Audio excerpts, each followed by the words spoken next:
Friends, Bharat digital क्रांति के युग में प्रवेश कर चुका है।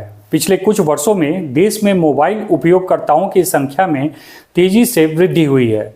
जहां यह डिजिटल विकास एक सकारात्मक संकेत है, वहीं इसके साथ साइबर अपराधों और फर्जी सिम कार्ड के उपयोग के मामले भी बढ़ रहे हैं। फर्जी सिम कार्ड के मामलों से निपटने के लिए प्रधानमंत्री कार्यालय ने हाल ही में एक बड़ा फैसला लिया है, जिसमें सिम कार्ड की बिक्री के लिए बायोमेट्रिक आधार सत्यापन अनिवार्य कर दिया गया है। यह कदम न केवल साइबर अपराधों पर लगाम लगाने के लिए उठाया गया है, बल्कि यह सुनिश्चित करने के लिए भी है कि देश की टेलीकॉम व्यवस्था पारदर्शी और सुरक्षित हो। यह निर्णय दूरसंचार विभाग की बैठक के बाद लिया गया, जिसमें वित्तीय घोटालों में फर्जी सिम कार्ड के यूज के बारे में बताया गया। जांच में ऐसे उदाहरण सामने आए हैं जहां एक ही डिवाइस से कई सिम कार्ड जुड़े हुए थे, जो दूरसंचार नियमों का उल्लंघन कर रहे थे और साइबर अपराध को बढ़ावा दे रहे थे।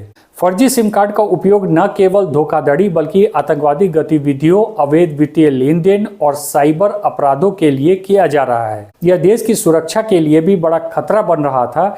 इसी समस्या का समाधान करने के लिए बायोमेट्रिक आधार सत्यापन को अनिवार्य कर दिया गया है। बायोमेट्रिक सत्यापन का अर्थ है कि व्यक्ति की पहचान उसके फिंगरप्रिंट, आइरिस स्कैन या अन्य जैविक विशेषताओं के आधार पर करना। भारत सरकार पहले से ही आधार कार्ड के माध्यम से नागरिकों के बायोमेट्रिक डेटा को संरक्षित कर रही है। अब इसी डेटा का उपयोग सिम कार्ड की बिक्री में भी किया जाएगा, ताकि सुनिश्चित किया जा सके कि सिम कार्ड केवल वैध और वास्तविक व्यक्तियों के नाम पर ही जारी हो। पीएमओ ने दूरसंचार विभाग को कोई भी सिम कार्ड बिना बायोमेट्रिक आधार वेरिफिकेशन के जारी होने पर लॉ इन्फोर्समेंट एजेंसी के साथ सहयोग करने और अपराधियों की पहचान करके उन्हें दंडित करने के लिए आर्टिफिशियल इंटेलिजेंस टूल का यूज करने का निर्देश दिया है। साथ ही फ्रॉड सिम कार्ड जारी करने वालों पर एफआईआर दर्ज करने के लिए भी कहा गया है। इस फैसले से बायोमेट्रिक सत्यापन से फर्जी सिम कार्ड जारी करना लगभग असंभव हो जाएगा।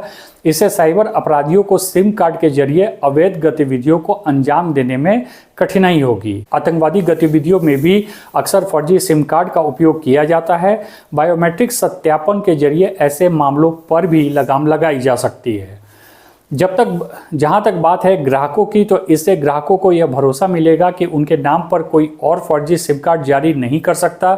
यह व्यक्तिगत डेटा चोरी और वित्तीय धोखाधड़ी को रोकने में भी मदद करेगा। टेलीकॉम कंपनी की प्रक्रिया भी अधिक पारदर्शी होगी और सरकार को सटीक जानकारी उपलब्ध होगी कि कौन कौन सिम का उपयोग कर रहा है। प्रधानमंत्री कार्यालय का यह कदम देश को डिजिटल सुरक्षा की दिशा में मजबूत करेगा। यह निर्णय न केवल देश की सुरक्षा व्यवस्था को सुदृढ़ करेगा, बल्कि प्रत्येक नागरिक को डिजिटल क्रांति का हिस्सा बनने के लिए भी प्रेरित करेगा। आइए हम सब इसी पहल का समर्थन करें और इसे सफल बनाने में अपनी भागीदारी निभाएं। यह केवल एक तकनीकी बदलाव नहीं है, बल्कि हमारे देश के डिजिटल भविष्य का आधार है। इस संबंध में आपकी क्या राय है, हमें कमेंट करके जरूर बताएं। धन्यवाद।